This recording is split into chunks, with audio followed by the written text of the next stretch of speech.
Welcome once again to American Hops. I'm your host, Anna. This week we find ourselves at one of the busiest corners in the world, 34th and 5th in New York City. Home, of course, to the Empire State Building, but also to one of the 6 New York City locations of Heartland Brewery. Before we go inside and taste some great brews, let's head out to the brewery in Greenpoint and see where this great beer all begins. We're here now with Heartland Brewery brewmaster Kelly Taylor. Tell us a little bit about where we are. Well, right now we're in the grain storage area for the brewery. This is where we keep all the dried grain right before it goes into the mill, sent off to the mash tun. Okay, cool. Yeah, so we've got bags of grain here. Typically, we just open them up, look inside. This is all Pilsner malt. This is the base for most of our beers. Okay. Right, it's nice, full kernel. This particular malt comes from England. A lot of our malt comes from England or Milwaukee, Wisconsin, or we even get some malt from Germany. So what kind of beers might you make with this kind of grain? Well, this grain is the base for most of our beers. So this is what's going to give the beer its fermentable sugars and its base body. And then anytime we want to add caramelized malts or roasted malts or something, we can add those to make red ales or stouts, or in the case today we use some chocolate malts to make the Buffalo Bock. Okay, cool. All right. How much does one of these weigh? This is 55 pounds. Ooh, so you can do a little bit of work. Yeah, and we have to throw about 100 of these. A day? Yeah. So. Do you do that? I used to. Now I got people doing now it you have for somebody me. do it for you. I like that. I have to think a lot more. So. All right. If you like, I can show you where the grain goes next in the process. Yeah, absolutely. Yeah? All right. Great. So now, this is, of course, where you hang the catch of the day, right? Clearly. Yes, that's where we hang the brewers that misbehave. All right, so this is the mash tun. We took the grain from up top, where we saw earlier, ran it through the mill, comes up, drops into here, mixes with water. We use about a ton of grain and about 600 gallons of water. Mix that up in here, let that sit for an hour and a half. Wow. At that point, you got the nice viscous sugary liquid. You open a valve on the bottom, the liquid comes out, leaves the grain behind. We take the grain out, put it in these dumpsters, put it out on the street, and a pig farmer from New Jersey comes in and picks it up 3 days a week. Oh, I like that. That's very kind of green, reusing it. Sure, yeah. Well, we brew 5 days a week, at a ton of grain per brew. We're doing about 10,000 pounds of grain a week. We'd be up to our ears in grain, and I'm really happy the pigs like it. All right, so what does this look like when it's done here? Well, if you can go ahead and pull some out. Great. This is the finished product. Looks like a lot of oatmeal or grape nuts, really. Oh, I love it. And it's edible. Is it? Yeah. Well, just like I said, you can feed it. That's true. I guess the pigs eat it. Feed it to the pig. Well, pigs will eat anything, but it just tastes like grape nuts. It tastes like hot grape nuts. I still like beer better, though. I gotta say. Am I hired? You're going to take a few more weeks of training, but I think you're on the right track. I'll tell you what, the guys who do this, you guys must have great arms. Because that's It's all in the shoulders. It's all in the shoulders. So this is where the sugary liquid goes after it comes out of the mash tun. Okay. Get it into here, bring it up to a boil, and this is where we add the hops through this manway on the top. Boil it up for an hour, add some more hops, boil it a little bit more, and then we cool it down and put it into the fermenters, put yeast in there. Careful, it's hot. I was going to say, how hot is it in there? Because I noticed it's steam. Okay, it's sucking air in. It's 1,000 gallons of boiling liquid. So nobody jumps in there? Nobody jumps in there. No, not right now. You can jump in this one if you like, but I don't recommend that either. So it's level 1 punishment is the hook, and then level 2 punishment is a swim? Well, this is the final level of punishment in here. So this is like level 6. There's several levels in between. This is exactly right. It's very philosophical. That's cool. So how much beer do you guys put out here a month? In a month, we put out about 1,200 kegs of beer. Wow, and that's to provide to all of your New York locations? Yeah, exactly. There's 6 Heartland locations in the city, and they go through quite a bit of beer. Yeah. And we ship it to them directly from the brewery, so it doesn't have to go through a middleman, doesn't have to go through a loading dock anywhere. It goes from our cold room onto a truck, right into their cold room. And we're right here in Brooklyn, so it's a short trip to Manhattan, so it's very fresh every day. It's very fresh, yeah. Brewery fresh. Yes. This is the fermenter, so after the beer has been boiled up and we cool it down, put some yeast in it and put it in the fermenter. The yeast starts consuming all the sugar that we created from the grain early on. Consumes all that sugar, creates CO2 and alcohol. The CO2 bubbles off, the alcohol stays in the beer. Then once the beer is done fermenting, it It takes about a week for an ale, about 2 weeks for a lager. We let it sit and let the flavors kind of blend and mature. So what we have in here is finished fermentation, but it has not been filtered or carbonated yet. Okay. So you're going to notice it's going to be, go ahead and pull a sample off there. Okay, now I have been told this is the best place to get a beer, is that true? Straight out of the tank. Yeah, you can't get any fresher than that. Straight out of the tank like that. This hasn't even been processed through any machinery, no filters, no kegging. It's right off the tank. It's a little flat. But the taste is there. But it's nice, bright flavors. Yeah. Really interesting. It's really good. Yeah. It's like fresh squeezed orange juice. It's fresh squeezed barley juice. Okay, now this is our biggest fermenter. This is a 90-barrel fermenter. It's a 3,000-gallon tank. Holds about 180 kegs worth of beer. So as you would imagine, that's where we put our biggest selling beer. What is the biggest selling Heartland Brew? That's the Cornhusker Lager. What's going on here in the bubbling tank? The bubbling tank, that's an airlock basically that's letting the CO2 out of the tank as it's fermenting. So every bubble you see there is an extra gram of alcohol being created. Oh wow! So as it's bubbling along, it's alcohol, alcohol, alcohol. So every time a bubble bursts, beer gets its wings? Very nice. So where are we at right now? Okay, so now we're in the keg room. This is where all the beer goes after it's packaged, and it's just in holding here before we put it on the truck to go to Heartland. Okay. Yeah. And then about how many kegs are in here right now? Right now we have about 350 kegs in here, but we can get about 500 in here on any given day, which is about 250 barrels worth of beer. With the size of the brew tanks and the fermenters that you have, what's the capacity of this brewery? The overall capacity, we could do about 20,000 kegs of beer a year. Okay. Yeah, and right now we're doing about 11,000. Okay. So we're about 50% of our total capacity. Got room to expand. Yeah, we have 11 different fermenters, and so we could have 11 different beers going at any given time. 4 of those fermenters are double size, so any given time any given week we could brew 14, 15 times. We brew usually 1 beer a day, a different beer every day, and some days we double up and do 2 brews. And so a lot of times it'll be the same beer twice into one of the tanks. Okay. But we're doing about 7 brews a week right now. Now, with the level that you're at, with how much beer you're putting out, how do you keep consistent? Because I know you're not computerized here, right? That's right. It's all we have pumps that move the liquid around, but the rest of it is a lot of eyeballing it, a lot of taking measurements, manually tasting, smelling, getting dirty. Yeah. And so we have a set level of consistency, though I think we have more variance than other people would have if they're putting it into bottles or if they're trying to put it out into the mass market. We're just going right to the restaurants, and people that come into Heartland Brewery don't mind so much if the beer varies a little bit from one batch to the next, because it's a craft. It's a craft breweries, and they want it to taste as fresh as possible, which means we don't really adulterate it here. We do the best that we can. We get fresh materials, fresh raw materials, quality ingredients, and good people moving the stuff around. So. Yeah. I like that hands-on feel. There's a very personal feel to the entire brewery. At the end of the day, you can sit down, have a pint of beer, or go into one of the Heartlands and see 500 other people having one of your beers and go, nice. I did that. Yeah, I like good. that. Okay, so now what do we have over here on these shelves? Okay, now this is our soda flavorings and our beer flavorings area. So Heartland also does craft sodas. That's right. We have a root beer, a diet root beer flavored with Splenda, black cherry, an orange cream, and a homemade Jamaican ginger beer. Oh wow! Yeah, so it's really spicy and lemony. It's really good. So is this where also the beer gets its flavors?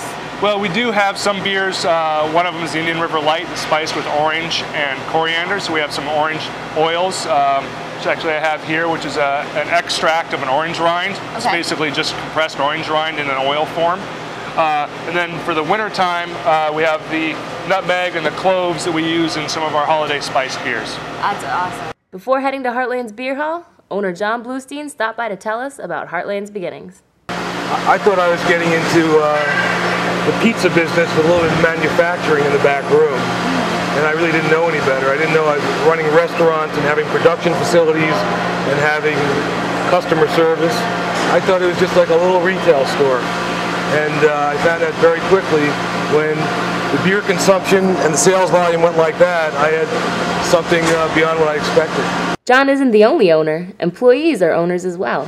It's almost 50% owned by the employees. We did the ESOP plan about 2 years ago. It's much bigger motivation to the managers, and it's great as a recruiting tool. And the more senior people have a real sense of ownership, I think. Initially, Heartland brewed at 3 separate locations. As the business grew, it was key to consolidate the brewing operations. It became, just too much of a burden in terms of paying those high retail rents for manufacturing space, having different brewers in different restaurants, having product consistently. Consolidating out here and having all our brewers work out of one facility gives us a lot more quality control, a lot longer conditioning times. With all these tanks, we can serve a much greater variety of beer. It was time to leave the brewery and see where this great beer is served. We try to create a Heartland experience when we design a restaurant. And experience means accessibility and comfort and fun, because brewing beer and drinking beer is about fun. So we have fun with the labels, the Breweriana, with our own advertisements, with the way we design it. We try to make it feel clean but lived in, like a comfortable old shoe. It's perfect. A place where you sort of sit down and you feel you've been there before or you don't want to leave. And a lot goes into that, from the lighting to the artifacting to the flow. And we're in the Empire State Building, which is terrific because there are all kinds of interesting things design-wise in here. Like part of it's called the Serpentine Stairwell. It's been there since the building opened. And that's the original terrazzo down there. And so we managed to maintain some of that and put some wood in. We like a real eclectic look. It's beautiful. It absolutely lends a really unique air to the entire place. Let me show you the largest beer hall on the East Coast. Absolutely. John has transformed a cavernous space within a world-famous landmark into one of the largest beer halls in the world. Despite the size, unique touches throughout the hall make it a cozy, familiar celebration of beer. And so we've tried to mix some of the old with the new. Some of them are reproductions, and there's a lot of original in here. And it's part of what brings comfort to it. We have a lot of beer labels downstairs up on the walls that are pre-prohibition and have great images on them. And we commission some work also. We have one of the biggest Breweriana collections in the New York tri-state area for sure. What the Breweriana does, it infuses a sense of culture and beer history in any location, particularly a brand new location. Who wants to drink in a brand new place? You need, a sense of being lived in and worn in, and a sense of character. And a lot of the beer trays you see and a lot of the old back bar sculptures bring that up. And when I go to shop for these things, I look for things that have a little bit of wear and tear on them. And people don't know why I'm buying that stuff because it's not as valuable. Well, it looks better in the restaurant. One thing that the designers really strive for is we're in a city, so it has to be an urban design, but have sort of a countrified or blended feel, really. I think they succeeded. So John, the bar really continues the feel of the brew pub. Can you tell me a little bit about it? Yeah, it's very important in the design of a brew pub, in my opinion. The bar has to be part of the restaurant, not separated, not an entirely different area, not behind a drink rail. It has to scream out, drink beer. The other part is the homemade beer, the craft brew, has to be a part of the culture. It has to be seen. It has to be, a part of what our talk to customers. We use beer talk when we talk to guests. And here are beers right on the draft tower. You can see the imagery here. You can see it back there. It's literally on the menu over here. And of course on the name. So it's important to communicate that. Of course, tradition will only get you so far. It was time to find out if Heartland's brews are up to the test. Amy, how are you doing? Hi, I'm good, Anna. How are you? I'm good, thank you. So we're going to do a little bit of a beer tour, right? Okay, yeah. This is called A Voyage of Beer here at Heartland Brewery. So the way you could drink this if you wanted to, we recommend that you start with number 1, and you would go all the way around to number 5, and then into the middle, and that way you're drinking them lightest to heaviest, or lightest to darkest. Right. Okay, cool. So what do we start with? You're going to start with number 1, and that's called our Indian River Light. It's our lightest beer here at Heartland. Okay. You can probably smell orange in that. I can, and I remember this morning Kelly was telling us a little bit about the process. That's that one, and it also has a little bit of coriander in it. It's so good. And it's very light. It is. It's definitely what I recommend to our lighter beer drinker here who isn't a beer drinker. It's something that I think everybody can like because it's so light. Yeah, absolutely. And you can really taste the orange. A lot of beers will say, there's hints of or tones of. This one you really can taste it. That's awesome. And that's also an ale, so that means it's going to linger more in your mouth at the same time. So that orange doesn't bite right off. You should be tasting it for a while. Yeah, absolutely. All right. So this is number 2. This is our corn husker lager. my favorite. It's probably one of our most popular ones. It's very basic. It's made with sweet corn flakes, and like I said, it's a lager, so that one, unlike the Indian River, is gonna bite right off your tongue. So it's more refreshing, more crisp. Okay. Yeah, you can definitely taste the difference from here to here. Yeah. This one just right away. But it's not too strong. It's just one step up from that. Yeah, absolutely. Good. And then number 3, you had noticed before with our lemon in it. I know I'm gonna like this one already because it's got a lemon in it, and that makes me think it's a wheat beer. If you want, you can squeeze it in there. That's what Kelly would probably recommend. It brings out even more of the citrus tones.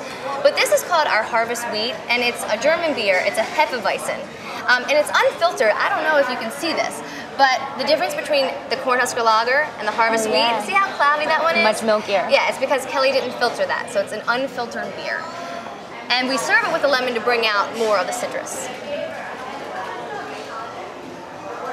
That's so good. You like that one? I always love a wheat beer. It's always my favorite. And we have a really good one. And actually with that, a few beers we can do combinations with, and this has a really good one. It's called the Raspberry Blonde, where they put a shot of raspberry Chambord in that. Oh. It is so good. It's so good. Okay, so this one is number 4. It is. This is called our Indiana Pale Ale. It's in the Pale Ale family, so it's gonna be lots of hops, lots of malts. We recommend that it's for an aggressive beer drinker. That's me. I'm aggressive. I love that. I love a really hoppy beer. It really kind of gets you. And this one also has the companion, that 500. You saw that earlier. Oh, yes, the 500. And that would be just like this, except it's poured through a nitrous tap, so it comes out even stronger and creamier. And Kelly double dry hopped it, so that means at the end of the beer process, he threw in extra hops. So it's loaded. Wow. Loaded. So now, how did you get to know so much about beer? Well, honestly, when you set up this voyage, it teaches you so much because you can see it, but there's so many ways they've taught us here. Kelly or another brewmaster will come in and go over it with us once or twice a week. We ask them many questions.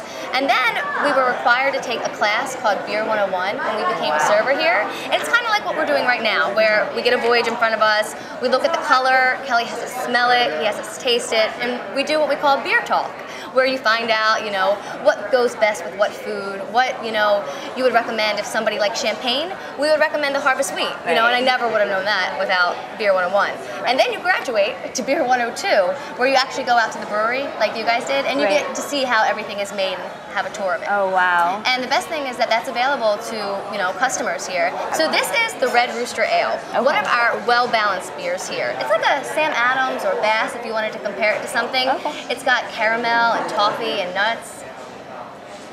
Wow. It's very rich without having a really heavy flavor. That's true, and you know what? That's really good because it goes with a lot of food items. Because it's so well balanced, you could do it with a lighter dish or a heavier dish. Yeah, absolutely. So, and then we're in the middle, so we're already there. All right. That is our award-winning beer. It's named after John Bluestein. It's the Farmer John's Oatmeal Stout. Yes. No, that's just so good. You like I love that? a stout, but this is absolutely one of the best that I've had. It's so good. Ours has typically a little bit more ingredient to it than your regular Guinness, and a little stronger on the alcohol content as well. Yeah. But really, really good. We get so many compliments on that beer. Yeah, it's delicious. I could drink a lot of these. That's a good thing. And plus that one, sometimes we call it a dessert beer because that stout goes great with like ice cream or chocolate cake. Absolutely. You could have it after a meal, finish off with a stout. Amy, thank you so much for everything. You know so much about the beers here, and the beer voyage was fantastic. I'm glad you liked it. Thanks. John, now who's this guy on your glass? Oh, that's a good story. I named all the beers months before I opened the restaurants because I didn't know how to run a restaurant. I didn't know what else to do, but I knew I could name the beers. So this is Farmer John's Oatmeal Stout. It was my stout, and just by the luck of the draw, it won 3 medals in the Great American Beer Festival. And so it's me with coveralls and a little bit more hair, and fortunately, it's still a great beer. Well, it's a great beer, a great location, amazing food. Thank you so much for having us. Thanks for coming. Cheers.